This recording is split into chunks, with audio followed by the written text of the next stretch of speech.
Je sais pas pour vous, mais ce qui m'embête le plus avec le diabète, je crois que c'est les hypos. J'ai beau faire toujours attention, ça arrive toujours au mauvais moment. À croire que c'est fait exprès en fait.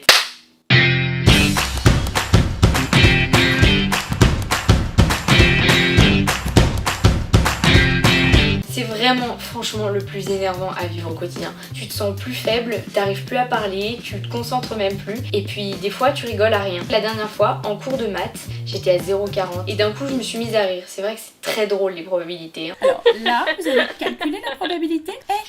Camille, là, tu fais quoi là? Ou des fois, je m'énerve d'un coup, et puis je réponds au prof. C'est vrai que c'est pas l'idéal non plus.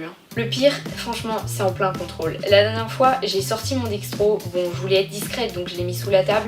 Et le prof, il me fait une réflexion en mode oui, Camille, arrête d'utiliser ton téléphone. Vraiment, j'ai que ça à faire d'utiliser mon téléphone en cours. Je faisais juste une glycémie en fait.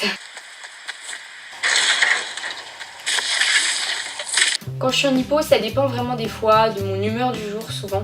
Donc soit je reste en classe et j'essaie d'être discrète, de sortir mes sucres et de pas me faire remarquer par tout le monde, ce qui est vraiment très rare. Souvent ils me regardent et ils me font des réflexions. Tu manges du sucre mais je croyais que t'avais pas le droit. Souvent j'essaie de demander au prof de sortir et de le faire dehors pour pas que tout le monde me regarde en fait, parce que c'est vraiment énervant. On pense souvent que dès qu'on a pris le sucre, on va remonter direct, mais non, ça marche pas comme ça du tout en fait. C'est entre 10 et 15 minutes à attendre que ça remonte, et 10 à 15 minutes pendant un cours, c'est vraiment long.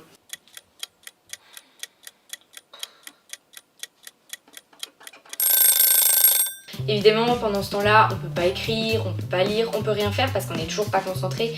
Et puis, on n'a pas que ça à faire en fait, on se sent pas bien, donc on essaie de penser à autre chose, de se calmer un peu, parce qu'après, des fois, on peut paniquer aussi. Et ça, c'est énervant. En cours, avec notre diabète, on a déjà tous essayé d'avoir une pensée magique quand on est en 0,60 par exemple, en hypo. Juste avant d'aller manger, on se dit bon, si on attend, il reste encore 20 minutes. Si on espère un peu, ça va remonter tout seul, mais pas du tout en fait. Faut vraiment se resucrer. Pour ma part, je m'en fiche un peu des remarques.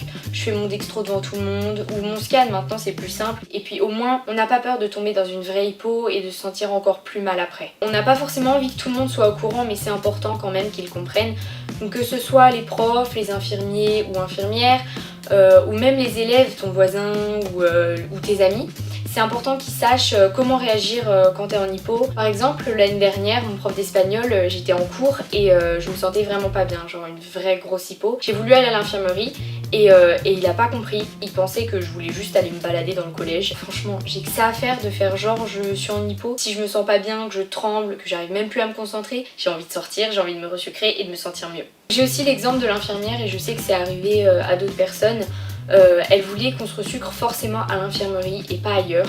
Pas de sucre en classe, pas de sucre hors de la classe ou même dans les toilettes. Super.